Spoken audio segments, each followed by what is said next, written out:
right, folks. We are here. No synthesizer music this week. Just the weirdness of that Street Revenge theme. Anyway, let me turn that crap on.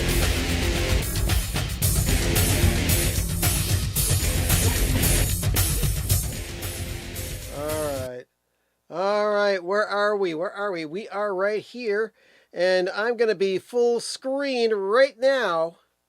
Hello, everybody. My name is Bill.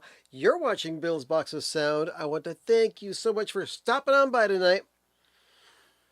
Looks like we're getting a bunch of people in here. Good to see you all. Thank you so much for your patronage at the Box of Sound.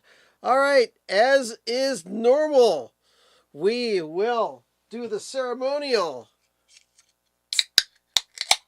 popping of the sugar-free liquid that Bill is so frequently drinking.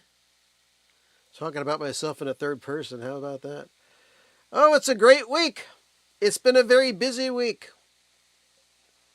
A lot of great stuff has happened. A lot of horrible stuff has happened. But we're going to try and focus on the positivity of it all. So, good evening. Hello. That's good. All right.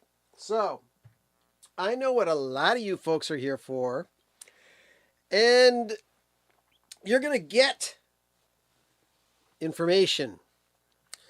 Although, if you're really a Zappa fan, you already know all of this information. But people come to me anyway, so hey, I'm very flattered.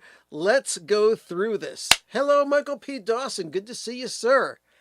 I'll be talking a little bit more about your most recent video in a bit, but right now we've got the most important thing here. Okay. It's, where is it? Hold on. There we go. No. Okay, I thought I had it set up. So let's just go to, nope, not that. Not that. And not that. But how about this one right here? Let's see. Okay. Well, let's remove that, and then we'll get to, boom. There we go. Cheaper than cheap. Finally, after what seems like months of anticipation and just endless bickering, especially on the Steve Hoffman forums, and this thing, information about it was leaked a long time ago, before the information was ready, before things had been finalized. But now the truth can be told. And it's not the truth about de-evolution, but it's the truth about this wonderful, let's make it full screen here, folks. This is cheaper than cheap, and we're going to talk all about it. It's going to be released on May 9th, or at least that's when it's going to be shipped. I don't know if that's when it's going to be in regular stores, but there's exclusive stuff that's available online. So let's go to here, and well, we're going to talk more about that stuff in a little bit. But let's take a look at this. Yes, indeed. All right, a 2-hour concert film and a companion live album dubbed Cheaper Than Cheap, coming May 9th, exclusively on Zappa.com.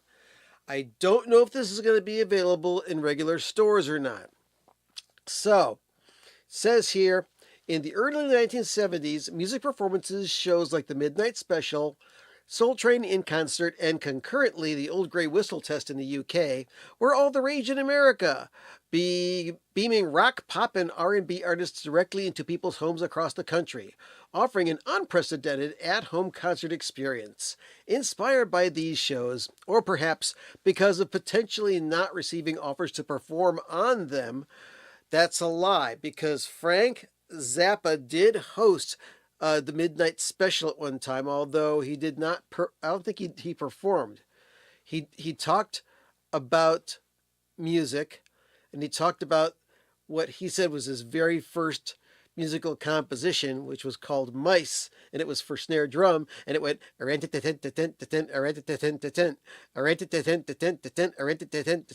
only faster. I remember that because I taped the audio off a TV and watched it billions of times. But anyway, so on the first day of summer, June 21st, 1974. Oh, that was one of my wife's birthdays. Okay. Zappa and his band, the Mothers of Invention, invited a small audience to their humble rehearsal hall on Sunset Boulevard in Hollywood, California, for what would be an intoxicating, sweat-drenched 2-hour-plus performance. A small film crew equipped with multiple cameras captured every riveting musical moment while the audio was recorded by a mobile recording truck. Unfortunately, when Zappa watched the footage, he was devastated to learn that, similar to his Roxy project before it, the audio and video were not synchronized. 2 months later, Zappa would team up with a Los Angeles-based PBS station, KCET, and get the sought-after TV special he wanted, which was later released commercially as the Dub Room Special. As a result, the June concert that he had planned to shop to major TV networks was shelved, never to be revisited by Zappa in his lifetime. It languished in the vault for more than 5 decades. Now, more than 50 years after that magical, sweltering summer night in 1974, thanks to advancements in post-production editing tools, fans can experience the concert as if they were there in the front row, and even on stage in some parts. Post-production editing tools, blah, blah, blah. It's dubbed cheaper than cheap. This never-before-heard or seen 2-hour concert program reveals the most intimate performance ever captured from the 1974 Mothers lineup, direct from the lovingly resurrected and restored original audio and videotape masters housed in the vault. I believe that this stuff was transferred originally back in 2015 by Joe Travers as part of the Zappa movie project that Alex Winter did. But it says here, directed by Amit Zappa and produced by Frank Zappa, Vaultmeister Joe Travers, and Amit Zappa.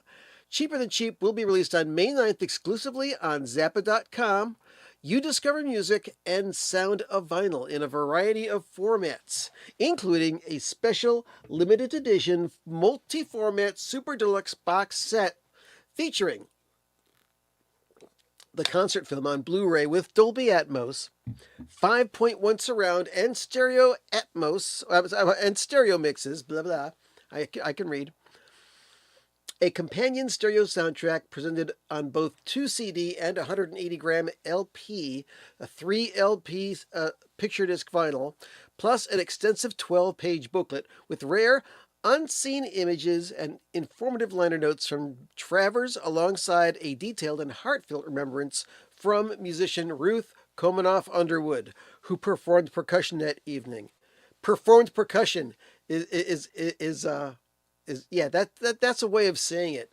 Ruth is unbelievable. The set will be housed in a telescoping slipcase and 4 bonus lithographs.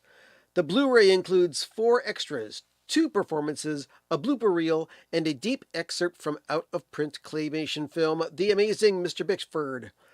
Additional options include a Blu-ray video and 2 CD set by itself, and a standalone soundtrack on 180-gram 3 LP black vinyl.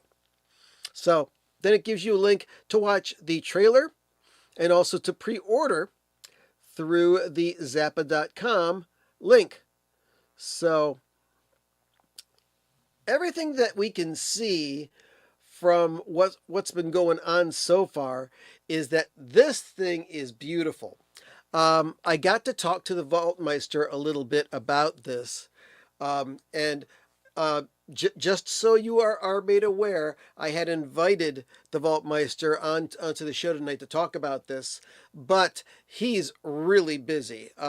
His band, One Shot Deal, which plays almost exclusively Zappa music, uh, is playing a gig tonight, which is kind of like an after Fish concert party. So that sounds like a lot of fun. I wish I lived out in California so I could go and visit that gig and watch them, because they are one hell of a band. Anyway, so yeah, I like what Wastoid Radio has to say. That deluxe edition sounds anything but cheap. And yeah, I agree. Let's go to the page where we can take a look at the options. Give me a second here, and I'll bring it up. Okay, here we go. Here are the 4 options. And, you know, I've already signed up for this so many times, I get multiple emailings. But let's first look at the CD and Blu-ray of this. Okay? Ships on May 9th. So if you just want the digital version on 2 CDs and a Blu-ray, it's going to cost you $50. But the thing is, you're buying a movie, and you're also buying the audio, and you've got a booklet inside of there as well, I believe. And some people are saying, well, why don't they make it available on DVD? I don't have a Blu-ray player. Well, Blu-ray players are cheap, my friends. You can probably get one for less than $50.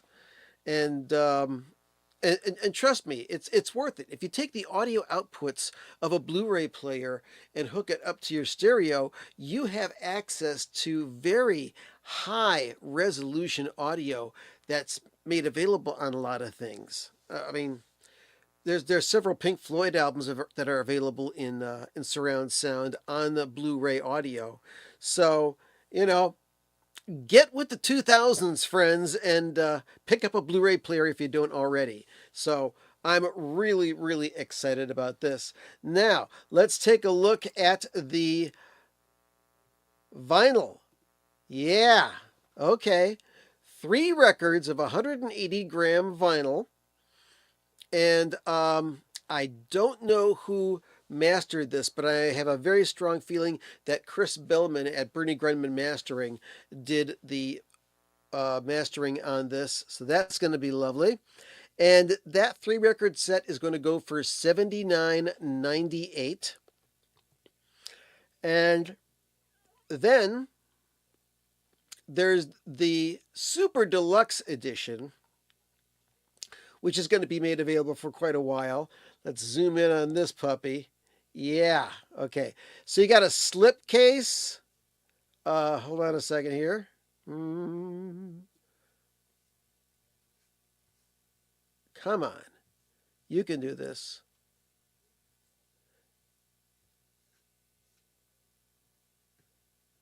Let me zoom in like this. Okay.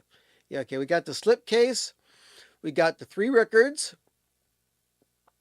We got the booklet. We got the CDs. They got the movie on Blu-ray, and then we have a book, or a booklet anyway. And that is the Super Deluxe Edition, which gives you both analog and digital versions of the music, and that's going for $150. Yeah, nowhere near cheap, but you're getting a very, very nicely packaged version of this thing. And then, for those of you who really love to spend money, we got this one right here. Oh my God. The cheaper than cheap, what do they call it? The Super Deluxe Limited Edition. So, what makes this one unique is that this is only available on the Zappa.com site. It's got the box with a slipcase. You've got the vinyl on picture disc, which is taken from the same masters and the same plates as the black vinyl. You've got the booklet, you've got the CDs, you've got the Blu-ray, and you've got 4 limited edition prints that are only available through this offer. So that's what's going on. I mean, I bet you there's hardcore people, lots of hardcore people that I'm talking to right now that have already ordered this thing. And I have not yet made my order because I'm trying to decide which combination I want. I want to get, at the very least, the CD set by itself so I can put it on my shelf with all my other CDs, and get the deluxe edition with the analog LPs. And I'm on the fence about this limited edition because of the picture discs. Picture discs, no matter how you mix it up, picture discs are noisy. They have advanced the art of making picture discs. They make them better. I recently listened to a podcast where they were talking to Patrick Milligan of Rhino Records, and he was talking about a couple of things that were made for picture discs that came out on Record Store Day. And he says, historically on Record Store Day, picture discs don't sell that great, but people buy them. They will be bought. And he was talking about the sound quality. He said that he had already gotten his test copy of the picture disc, and he says it sounded really good. But I'm not too sure if it's like, okay, did it sound really good or did it sound as good as a regular black vinyl record? I don't know. But, Wastoid, I agree with you. Picture disc always feel like a cash grab. Never had one, never will. I have bought some picture discs in the past. Hey, Metal Theologian, good to see you. And speaking of Zappa, wait a second. I'll find it here in a second because I know I got it. Where is it? Oh, here it is. Okay. This is a picture disc of Baby Snakes because the vinyl version was only released on a picture disc.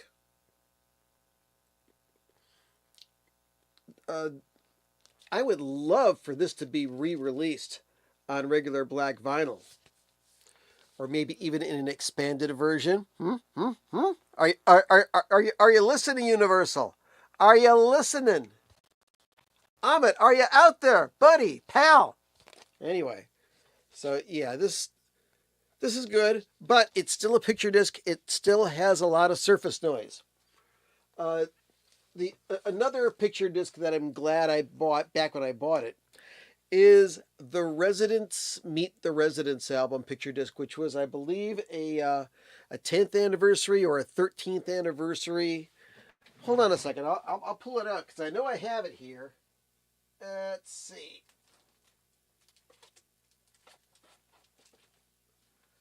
Yeah, it's a 13th anniversary edition. Now, this is so old that the white portions of this have yellowed. Okay? Now, the reason I bought this is because at the time that this was released, this was a mono version of the album that was several minutes longer than the original Meet the Residents album, which had that cover on it. Now, since then, many other versions have come out of this, and this is available, but this is still a very, very rare version. And you know what I have to do? I really should take this out of this original plastic thing and put this in a polyethylene bag so that no further damage comes to this picture disc. But yeah, surface noise. It's got it, folks. It's got it. They haven't advanced it. They do sound better than they used to, but you know, it pisses me off every single record store day when they put out yet another Cure album on picture disc. Why do they have to have every single Cure album on picture disc? It's ridiculous. So, actually, no.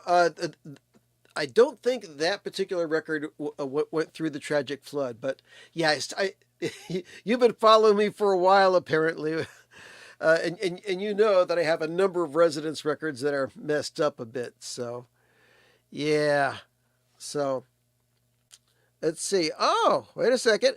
Hello there, Jim from Record Collector News. You just got the Super Deluxe. Not worried about the picture disc sounding noisy. Cool. All right. And let's see. Live Undead was originally a picture disc. All right. So, yeah. But anyway, let's see. Mr. Whippy. Mick Whippy. Hello, good evening. Do you clean your records? And if yes, what products do you use? Well, this is the channel, Bill's Box of Sound.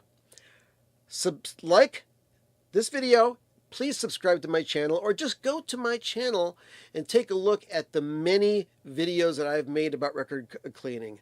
I've got about 3 or 4 different ones of different ways that I've been cleaning my records throughout the years. Currently, I use a distilled water, about a drop of a record cleaning fluid, or there's always a homegrown one that you can use. I use a Record Doctor brush to clean things off. I also use an ancient disc washer to remove dust, and I take all of that stuff off of the record with a Record Doctor vacuum. Now, that's not all that I do. Once I'm done with that, I put it inside of the Hummin' Guru ultrasonic record cleaner with water that's been warmed up to about 90 degrees, and I run it through that. That is my cleaning process for records. Also, every single time I play a record, I use an anti-static brush, and I also clean the stylus with a stylus cleaning brush. Nothing wet touches the brush. Okay, so that's all the record cleaning advice we're going to get for this one, because we've got more music stuff to talk about. Right. Okay. So, my mouth is getting dry because I'm talking so damn much. So, if you look around on the socials and you look on like any of the Zappa pages that are on Facebook or Instagram, there's some other videos that are coming out. There's one where Joe Travers, the Vaultmeister, is showing the package and talking about it. There's other ones that are kind of like a slideshow of pictures of the Cheaper Than Cheap set, and you can hear some of the music. One of them's using Redunzel, and I cannot wait for this to come out, because I'm listening to this and Ruth is playing the melody for Redunzel in double time. Woo! Oh my God. Just I can't wait to see that. So, yeah, very, very, very difficult. Oh, Lonnie, hey, good to see you, as always. He says, watched your cleaning vids, but never heard you address the 1970s era dishwasher brand cleaner. I used them back in the day and liked them. Did you? Did I? I still love it. I still love it. I still use it. So let's talk a little bit about the dishwasher, okay? I've got two little things here that call themselves a disc washer. One is real, one is not. This is the out of print disc washer. And this is wonderful. It even says right here. As a matter of fact, I think I showed this in my very first video that I ever did on YouTube way back in the day. There it says disc washer. Now, this was wonderful. Even though it does introduce a lot of friction, which introduces static electricity, the main secret of this is that this is like, you know those brushes that you brush sweaters off with? They have fibers that are pointing in this direction so that when you put it on the record, it picks up the dust. This is wonderful, but they no longer make these. Metal Theologian, he still uses one. Hey, DJ Trish, love you. Good to see you. Now, after the disc washer company went out of business, I guess RCA bought the trademark to the disc washer name, and they made this thing. Now, this is not a pad with directional fibers on it. This is like the leg of a pair of corduroy pants, and it does not do a very good job of taking the dirt off of here. I haven't used this for years. As a matter of fact, check out all this dust that's on top of that thing there. Ugh, yuck. Anyway, oh yeah, the D4 Plus. Oh, and it's still got liquid in there. Anyway, so this is a piece of crap. And nowadays there's a thing called the groove washer. And as a matter of fact, I got one.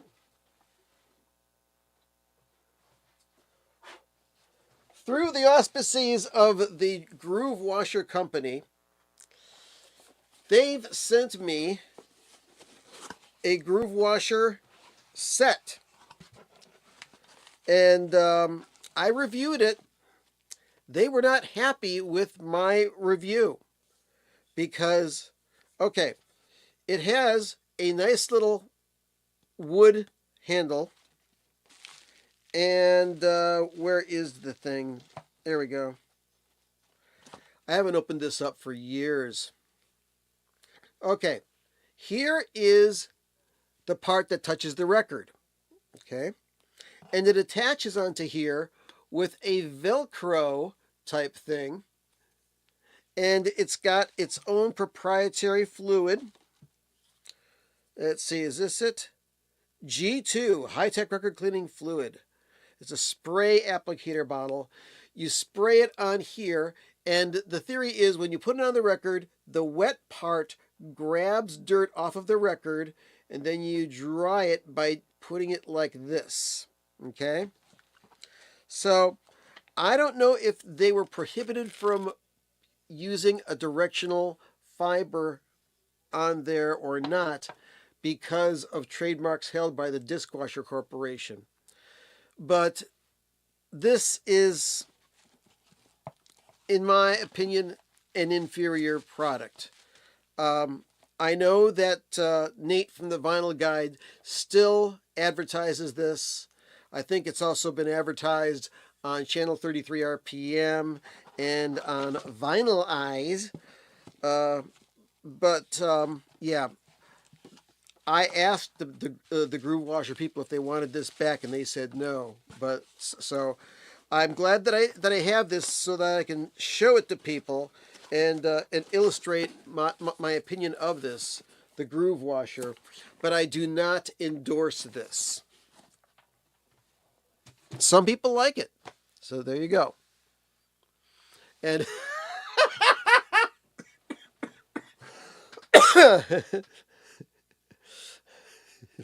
Michael P. Dawson says, "What a coincidence! I clean my records with a pair of corduroy pants and green scratchy sweaters."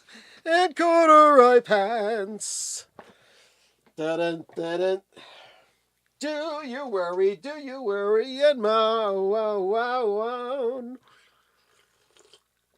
All right, enough of those 200 Motels references. Oh, check this out. Trish used to have a dishwasher and gifted it to the Zeke the Vinyl Geek. Nice. Okay.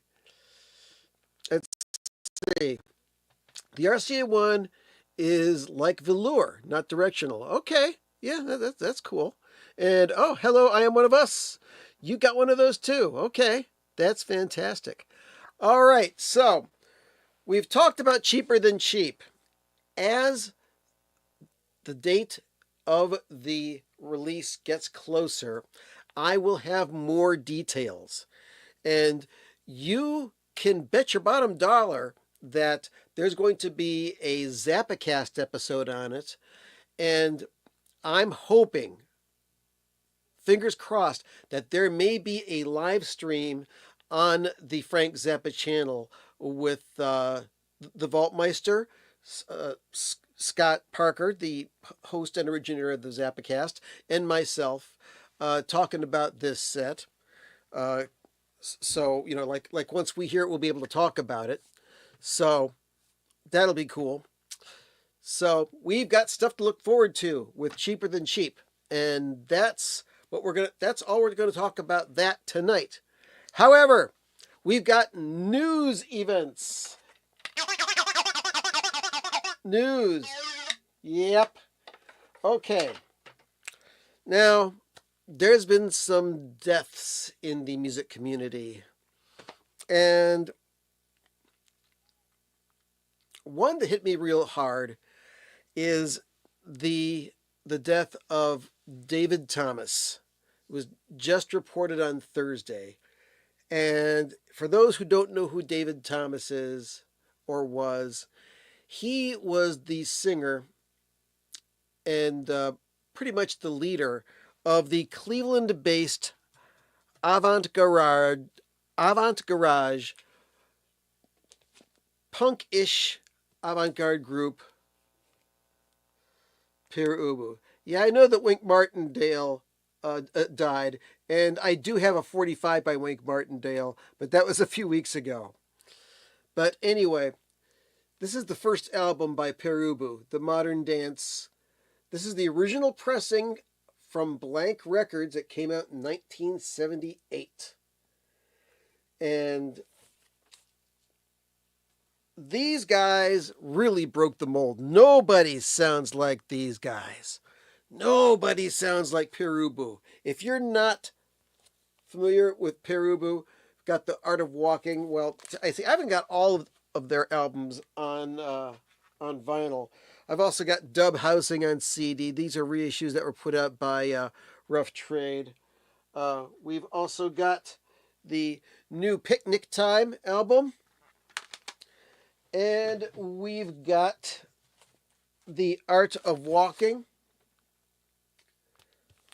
This was this on, let's see, what label was this on? Was this on Twin Tone? I think it was. Wow, I don't remember.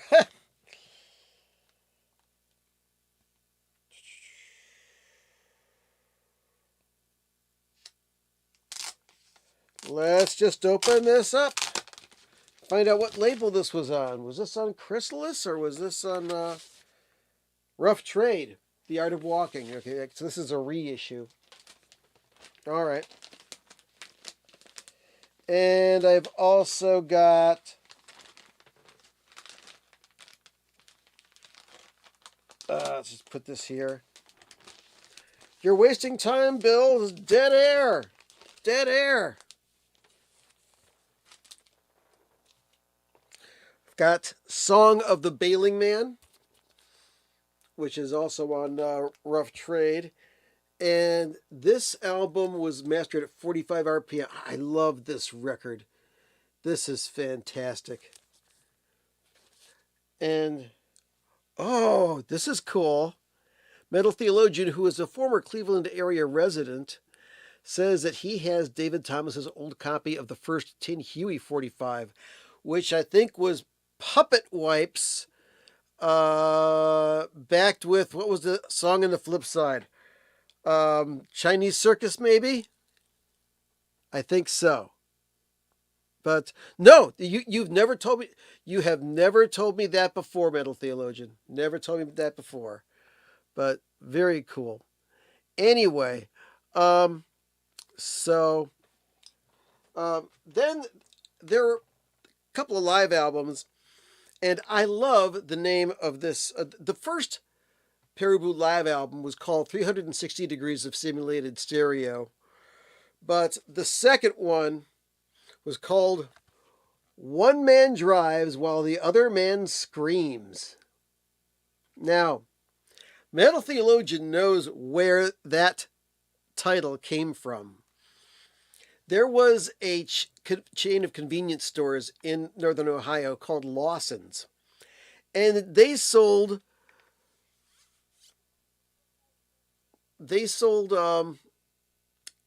their own brand of orange juice called Big O Orange Juice. And I guess they really wanted it to sell a lot. And they made up this commercial that had this song, Roll on, Big O, get that juice up to Lawson's in 40 hours. So I guess the story behind it was, they put the orange juice in a tanker, and they drove straight up from Florida all the way up to northern Ohio so they could sell this fresh squeezed orange juice to you, the public. And the lyrics of the song said, one man sleeps while the other man drives on the nonstop Lawson run, and the cold, cold juice in the tank truck caboose stays as fresh as the Florida sun. So, yeah, Pere and David Thomas, very deeply ingrained in Cleveland lore and history. So, other David Thomas solo albums. We got The Sound of the Sand, David Thomas and the Pedestrians. Winter Comes Home, which is very hard for me to find. I love this record with David Thomas, Lindsay Cooper, and Chris Cutler. We've also got, with those two and Tony Mamone, More Places Forever. And also a lot of other people.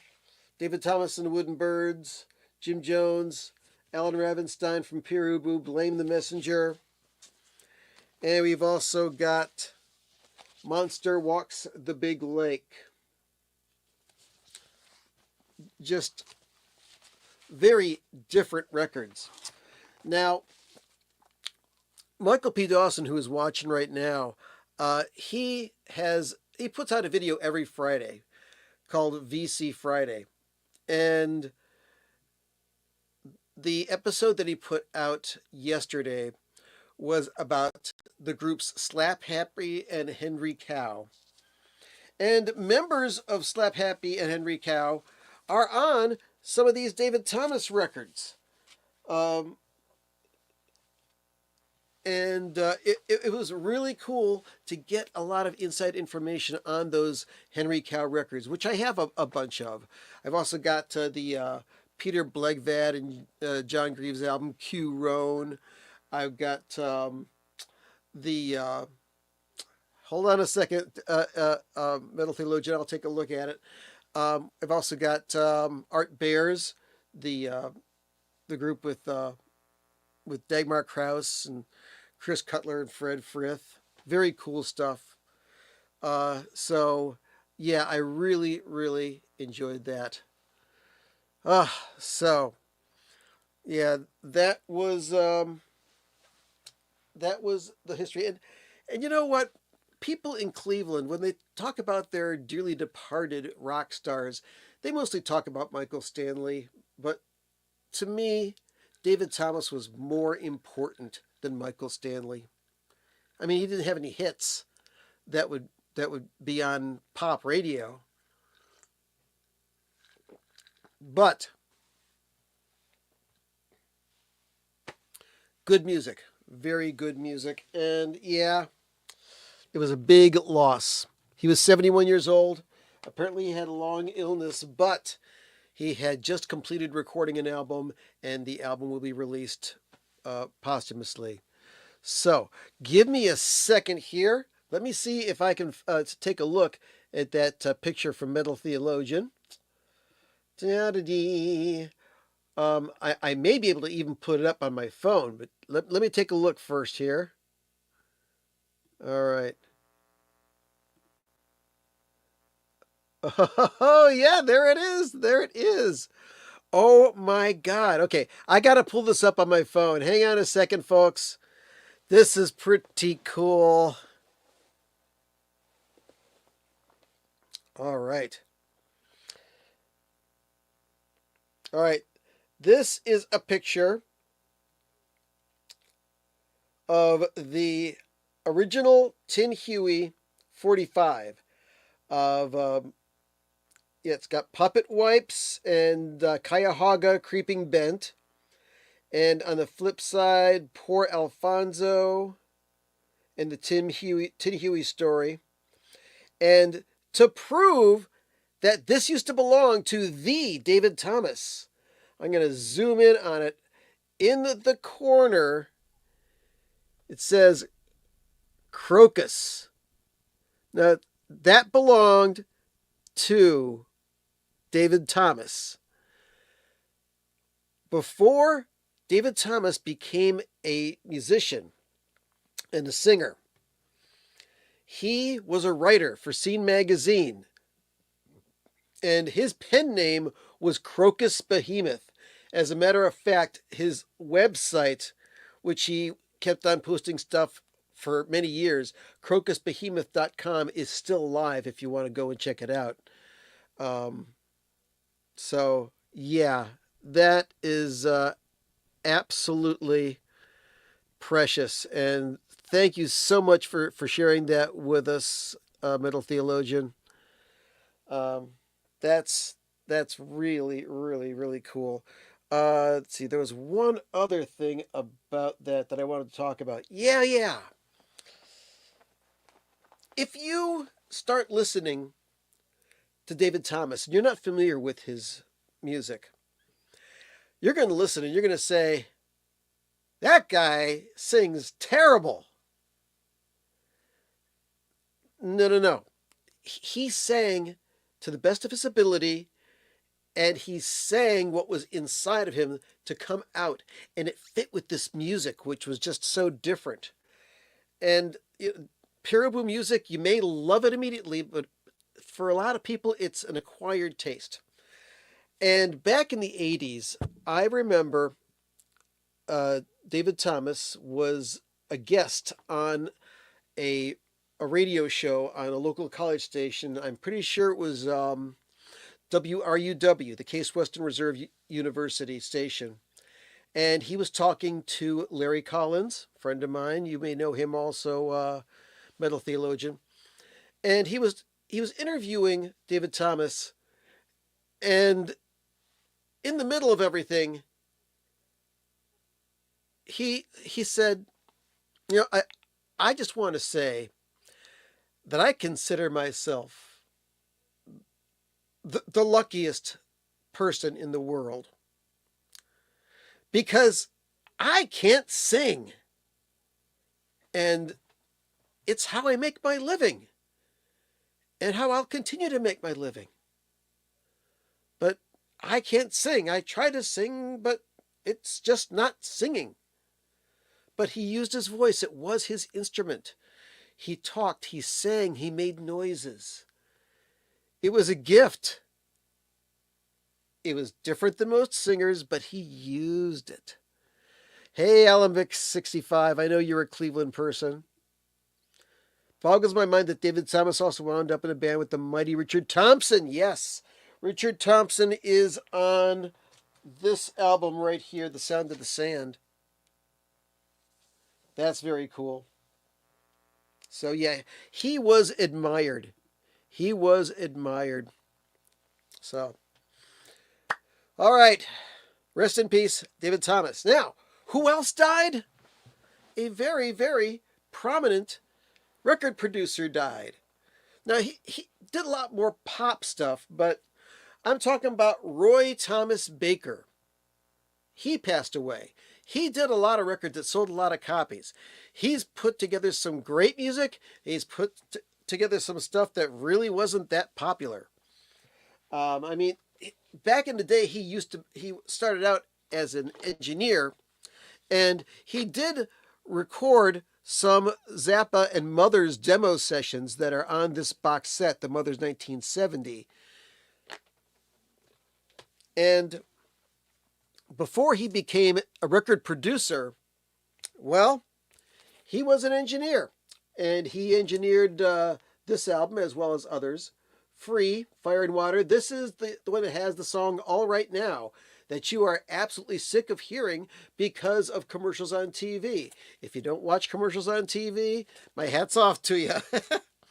So I'm going to go through some albums that Roy Thomas Baker was a part of the making of. Not all of them. I've got a lot more, but I got about 10 records here that I'm going to show you. So that's one. Free, Fire and Water. Also, he produced one album by Foreigner, Head Games. He did this album. This was also the album that had Dirty White Boy, Love on the Telephone, Head Games, and Rev on the Red Line. Those are the ones I remember from that album. But yeah, Foreigner, Head Games, produced by Roy Thomas Baker in 1979. Who else has he produced? Well, I'll tell you. What do we have here, Bill? We've got Ozzy Osbourne's No Rest for the Wicked, produced by Roy Thomas Baker. Not his most popular album, but it's not a bad one, really. This is one that has, this has, I thought it had Shot in the Dark, but it doesn't. Okay, but not just the same. Roy Thomas Baker produced that record. He also produced a couple of albums by this band, which I'm not a big fan of. They just played in Cleveland last night. Journey. He did 2 albums by Journey. This one is Evolution. This is the one that had Levin Tetchin Squeezin' on it. Oh, yay. Not my favorite band. I don't know why I have this record, but it is produced by Roy Thomas Baker. Now let's get to some cooler stuff, huh? What do you think? We've got Bebop Deluxe and their very first album, Futurama. No, actually, this was the second album. First album was Axe Victim. But this is their second album. Has Made in Heaven, Sister Seagull. Those were the 2 singles off of that album. But yeah, Bebop Deluxe. He produced this album, Roy Thomas Baker. Yeah, he did do that Krista Berg album. I don't have it, though. Now, he did do some groundbreaking work and some incredibly successful records. Of course, the one that they always talk about is Queen's A Night at the Opera. Yeah, Roy Thomas Baker was the producer and engineer behind Bohemian Rhapsody. And I think all in all, he produced 5 of Queen's albums. One fantastic discovery. He discovered this band. He was working for Elektra Records, and he went to see this band in a Boston bar and signed them and produced almost their entire recorded output. We're talking about the Cars. I like a lot of weird music, but I do like a lot of straight ahead rock and roll as well. And this is one damn fine album. So this is the Cars' first album, one of many produced by Roy Thomas Baker. Also, strangely enough, he produced one of my favorite Devo albums. Oh no, it's Devo. Produced and engineered by Roy Thomas Baker for RTB Productions. This is one great record. I mean, Time Out for Fun, Big Mess, Speed Racer, That's good. Big mess. Patterns. Oh, I love this album. Oh No, It's Devo, produced by Roy Thomas Baker. Now, couple unknown records that he did. I don't know if do I have a fire extinguisher in the room? Um, what a question. I do have fire extinguishing devices within hand's reach. Yes, I do. But just please do not set fire to my house. Anyway, we've got Hilly Thomas, Calling All Girls. Now, I found out about this record because when Weird Al Yankovic first took over MTV, he played a video for the song Calling All Girls. And I thought it was a pretty cool song. So I went and I picked this up. And it's not that bad of a record. Calling All Girls by Hilly Michaels. You could probably get it super cheap on Discogs. And here is an album by the Reggie Knighton Band. Who the hell is Reggie Knighton? Well, I believe that this dude is a former member of the Grassroots. And I was working at a record store. And on Valentine's Day, they did an in-store. And I got a copy of their album. And he autographed it to me. To Bill. Reggie V.D. Knighton. So that was to commemorate that it happened on Valentine's Day. And there's the band. I have absolutely no recollection of what this sounds like. But, what are we going to do? Anyway, thank you for your concern, SS. I appreciate that. And, excuse me.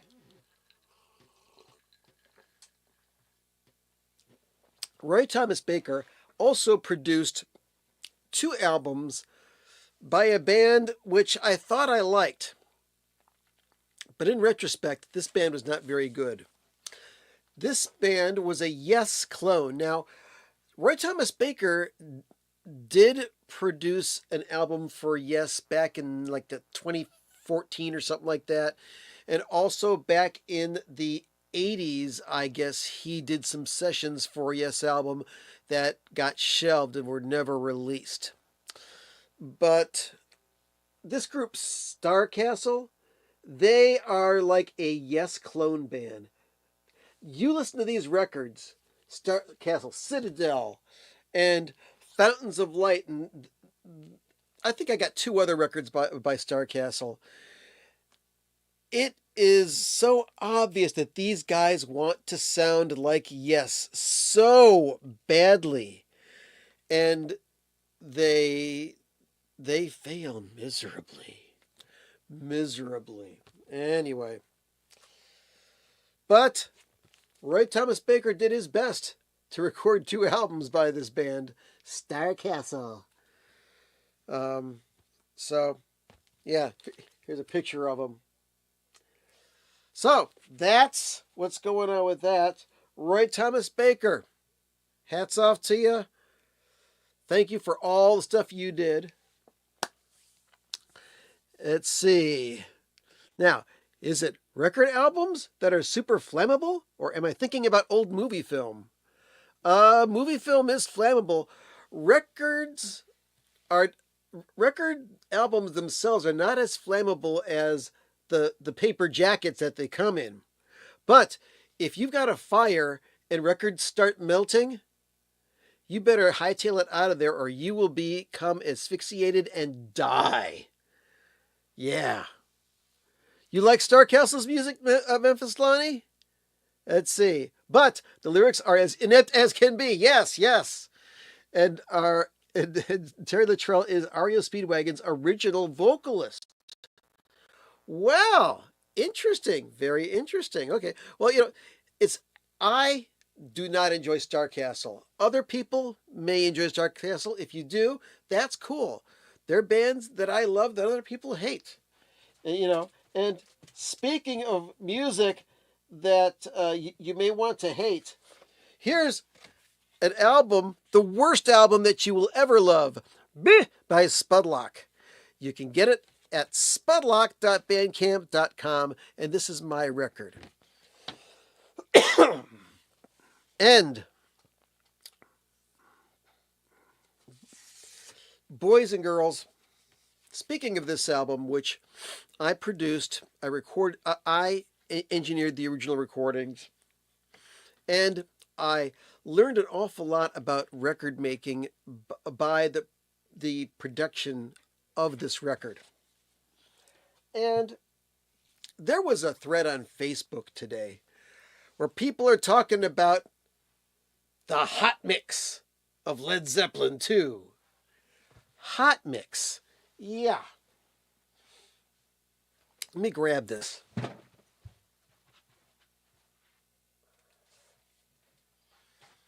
Oh yeah, here is that famed album, Led Zeppelin II. Yeah, it's a great album. It's a classic rock and roll record.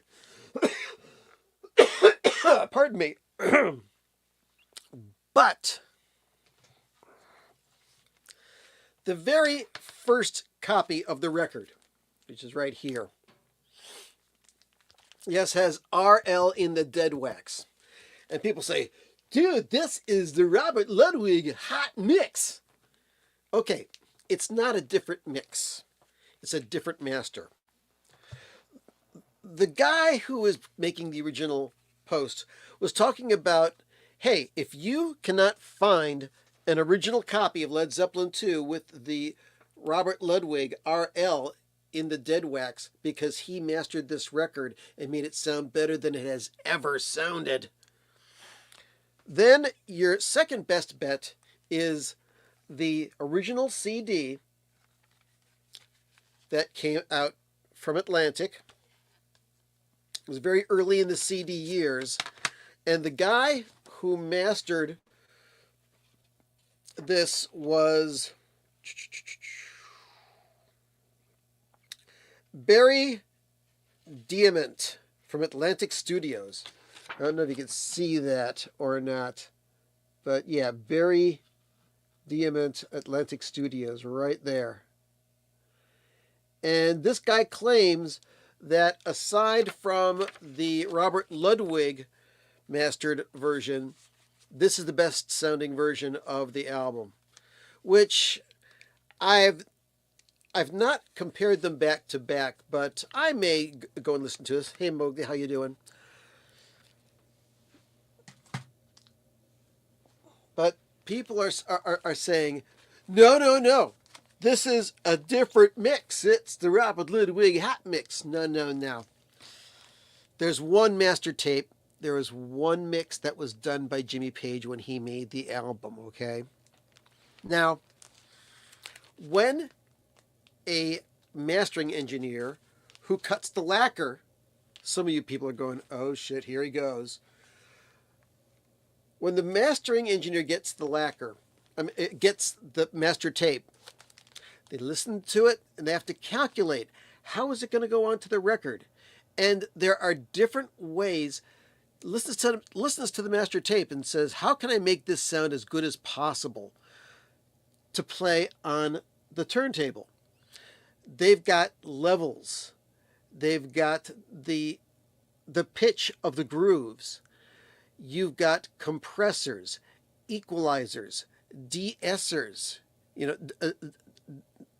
dynamic processors that react to the sounds on the tape. And there's even things that a mastering engineer can do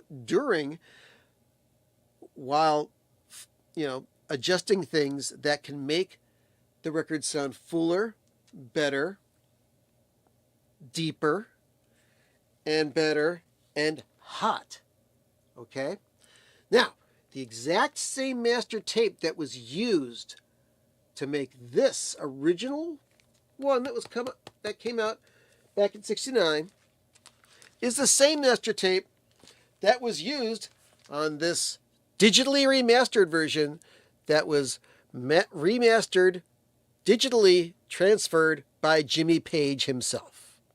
Now, Jimmy Page, fantastic writer, fantastic guitar player, rock and roll visionary, and you made a lot of great decisions on this mix. But Robert Plant's voice from the inception of Led Zeppelin to today has taken a lot of beating, and he can't hit the high notes he used to because his instrument was his voice. And all the people in Led Zeppelin that are still alive have been inundated with unbelievably loud sounds throughout the last 50 years. And your hearing is not what it used to be. This does not sound as good as the Robert Ludwig mastered, even though used the same mix and the same master tape.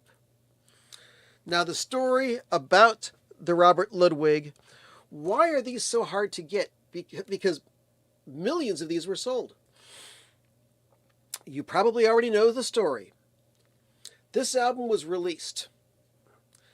Test pressings went out to engineers and they said, yeah, man, this sounds great. Put it out. So they put it into production, and I think around 10,000 copies got out. And one copy got to the daughter of Ahmet Ertegun, the president of Atlantic Records. And she played it on an inexpensive teenage phonograph. And that album's cut at audiophile levels. And she's listening to it, and the record starts skipping. And says, Dad, this record's broken. It skips. And he says, give me that record. And he listens to it, and on her cheap little teenage phonograph, yeah, it was skipping. He's saying, I can't sell this product. Got on the horn, said, recall that pressing, recut that record at a lower volume so that all record players can play it. And that's what they did. So they tried to recall as many of those RLs as possible, and I don't know if any of them were destroyed or not. But if you get a decent phonograph, the original RL in the dead wax on both sides is the best sounding version of this album to many people's ears, including mine. I mean, there's such a difference that my wife, who doesn't know much of anything about high fidelity, she's heard these songs on the radio. I sat her down. I played her a copy of this, then I played her another copy of Led Zeppelin II, and she says, turn it off. I can tell that the first one you played is better. When somebody who doesn't know anything about high fidelity can tell the difference, there is a difference. But it's not a hot mix. It's a better master. If you have to say hot, say it's a hot master. It's cut hotter. It sounds better. So, yeah. I may take a listen to this tonight. Never get tired of listening to this. I mean, I've heard it a million times. If I never hear it again, I won't be heartbroken. But yeah, it's still a great record. So, with that, I am going to say it has been an extreme pleasure making noise for you tonight, talking about records, talking about the Frank Zappa Cheaper Than Cheap, talking about the passing of David Thomas, talking about the passing of Roy Thomas Baker, and also all this crazy hot mix controversy over the Led Zeppelin II album. I really appreciate it. Please, if you haven't done so already, hit the like button and subscribe if you are not subscribed to my channel already. I'm going to start playing this music, and I do apologize to the affiliates. We ran late tonight. We're usually just an hour long, but it went a little longer. So I had a great time. I hope you did too. I'll probably see you next week. Same time, 10 p.m. Eastern, 7 p.m. Pacific time. Until then, go to Bill's Box of Sound on YouTube. Check out my videos. Go to Bill's Box of Sound or my Facebook page. Follow me. I'm on Instagram. I think I'm on Blue Sky, but I don't necessarily post there. But thank you again. Have a great week. Go and listen to some music. Thanks. Good night. Your place or mine. Your place or mine. Your place or mine. Your place or mine.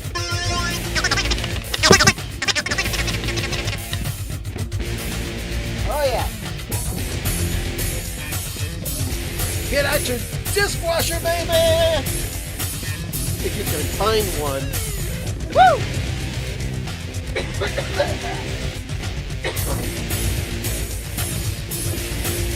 If you go to a loud concert, wear earplugs. All right. Thanks, everybody. Have a good night.